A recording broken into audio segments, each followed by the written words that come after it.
these programs is to end the period of clash of civilizations, wars of civilizations, and conflicts among religion.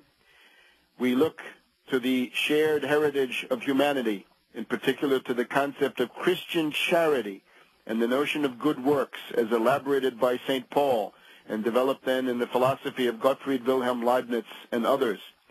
We look to the philosophy of Confucian benevolence as developed in China between 400 and 500 BC and developed not only by Confucius but also by his follower Mencius.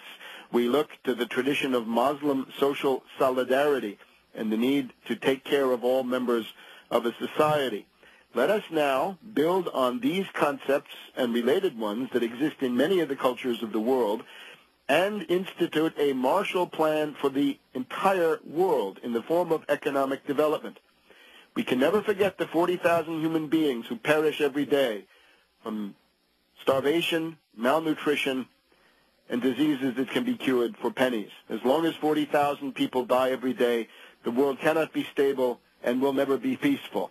And there is every indication that this terrible number, this tragic number, is increasing because of the results of the world economic depression. The Marshall Plan for the world can be expressed through the foundation of a multilateral development bank with 0% interest rates, long maturity loans, to allow the rest of the world to buy the high technology capital goods, which it is our intention to produce as part of our program of economic recovery. We have idle factories. We have jobless workers. We have the remains of an infrastructure. We can produce such high technology capital goods, energy intensive goods for the world. We have to remember that capitalism produces a real absolute profit. Otherwise, civilization would not have gotten as far as it has gotten today. A capitalist entrepreneur, if he is lent productive capital goods, if those capital goods represent the potential for self-expanding use value, then combining those capital goods with productive labor at the appropriate levels of the standard of living will create a real absolute profit, allowing economic development and an improvement in the lot of humanity. There is no falling rate of profit. There is no doom awaiting capitalism unless it is finance capitalism. Industrial capitalism has been made to work and can be made to work again, but it's necessary to remove the parasitical layer of finance capitalists from it. The tradition that we represent is otherwise that of the modern nation state, having its origins back in northern Italy around 1100, in that area where the influence of the Pope and the influence of the Holy Roman Emperor tended to cancel each other out and allow the emergence of city-states as the pilot project for the modern state. In particular, we look back to Gian Galeazzo Visconti in Milan in the 1380s, who promised debt relief to farmers as a means of fighting his oligarchical enemies. We look back to Louis XI, the Valois King of France, who fought the Duke of Burgundy and the assorted titled feudal aristocrats and nobility who wanted to continue the plague of private warfare and economic exploitation of the French peasantry. We look back to Henry VII, the Earl of Richmond, who defeated the robber barons. The model was the king and the middle class in the cities against the feudal oligarchs. We are continuing the 1,000-year-old war of the middle class against the robber barons. This is a government of the middle class, those who are members of it and those who would like to join it. And this, of course, emphatically includes blue-collar workers. The nation-state is the best solution to the problems of human civilization which has yet been found. And the potential of the nation-state is still far, far from being exhausted. Let me challenge those people who rail against big government to realize that power will go somewhere.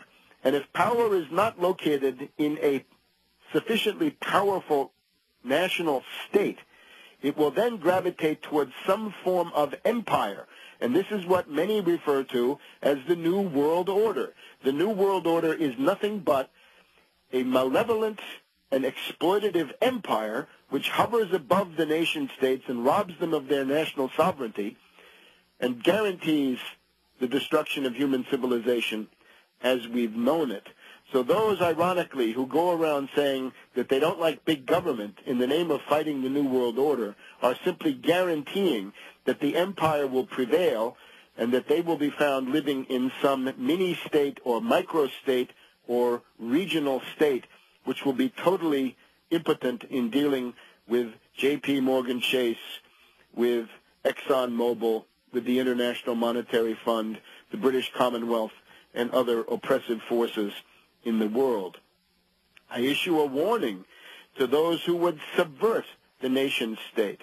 There are those who would subvert the nation state under the guise of false flag terrorism of the type that we've seen in the assassinations of the 1960s, the Bay of Pigs, and in the 9/11 events. I issue a warning to those who talk of secessionism and the institution of mini-states, micro-states, or regional states here in the United States.